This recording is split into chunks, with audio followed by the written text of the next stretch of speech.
The client is affected by many negative health determinants along with a few positive health determinants.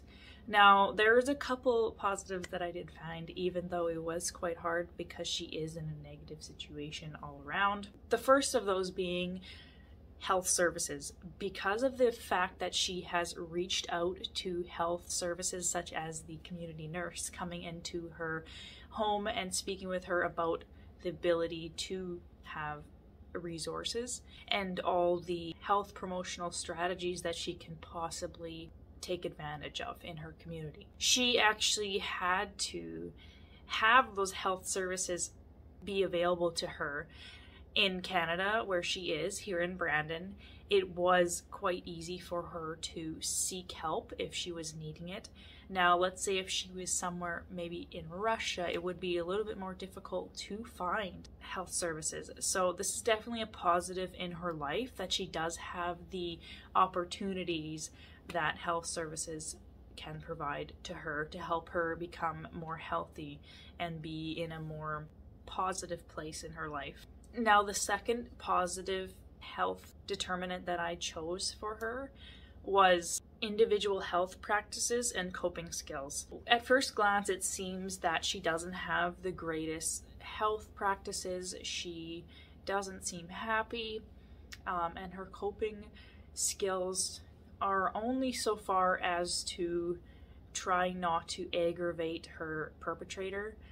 But when you really start to look at her situation, she's actually very resourceful for the place that she is in her life. To us, looking into her situation, it seems like she does not have positive personal health and coping skills, but for her, this is probably one of the main reasons why she hasn't been hurt worse. The fact that she was able to step outside of the house and try to find ways to leave, staying out of his way, finding reasons to agree with him on most things, being able to, for the most part, keep him happy and her son safe has been a huge positive in her life. So this is why I have chosen this as a positive health determinant, that she did have that determination to keep her child safe and didn't just go to the length of committing suicide or self-harm to cope with her struggles, because she stated that she needs to stay and care for her child. So the coping skills that she has have actually been serving her to the best of their ability.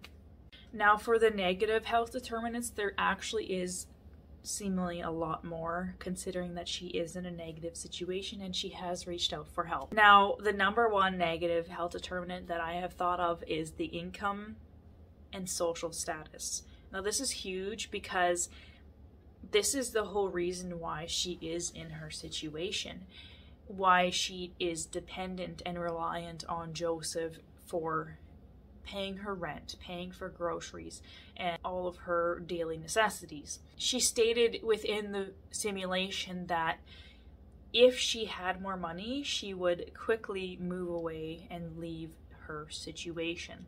So it is very clear that the reason why she is where she is, and it is a negative health determinant, is because of income and social status. She would have more of a sense of control. She yearns for a sense of control in her life if she only had more financial freedom. The second negative health determinant that I chose was physical environment. And that is because although her physical environment isn't as bad as some people's, she actually does have a home and it doesn't seem that bad. It still is littered with alcohol bottles and it is quite messy, and it's just a reflection of how she is doing internally.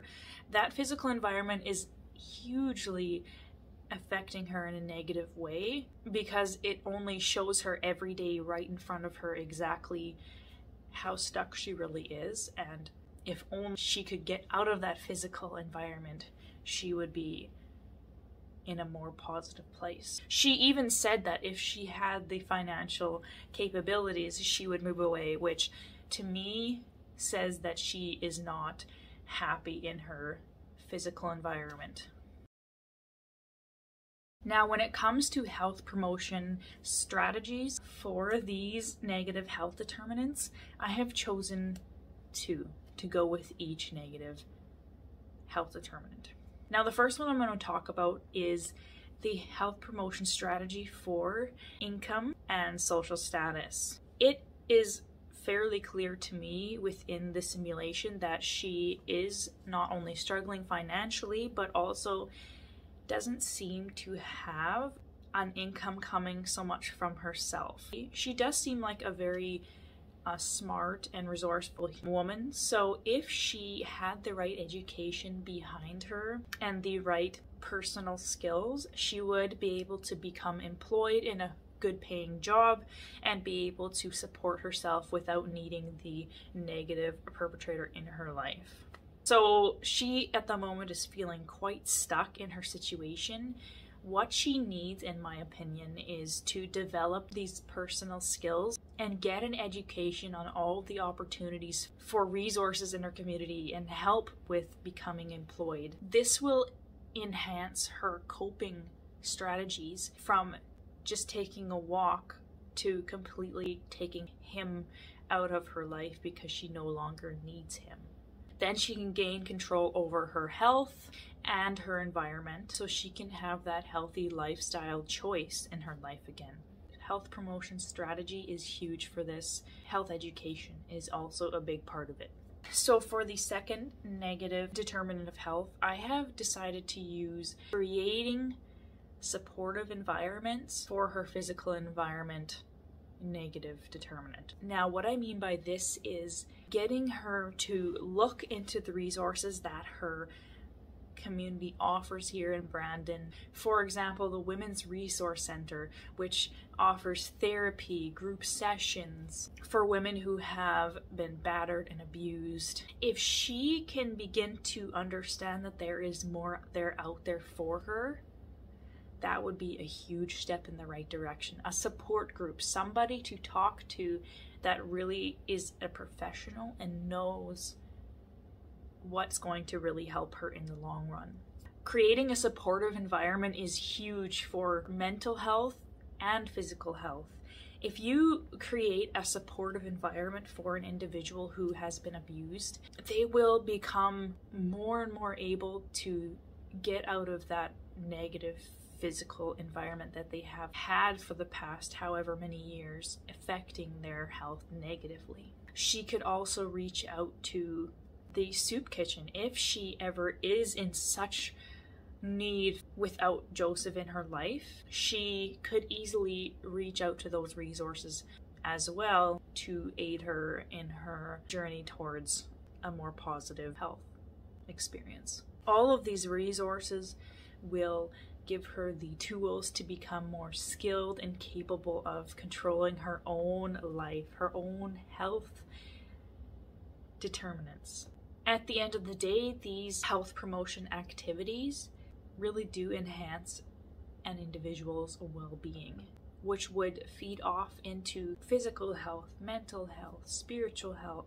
The holistic take on the road to not only recovery from the traumatic experiences, but the road to a better life is the best approach. If she had a group of people that would come together with her and help her educationally, financially, spiritually, mentally, physically in our community, then she would really become an amazing part of society. And if at all possible, she would be able to then give back to the people around her that also have struggled with these negative health determinants in their life as well.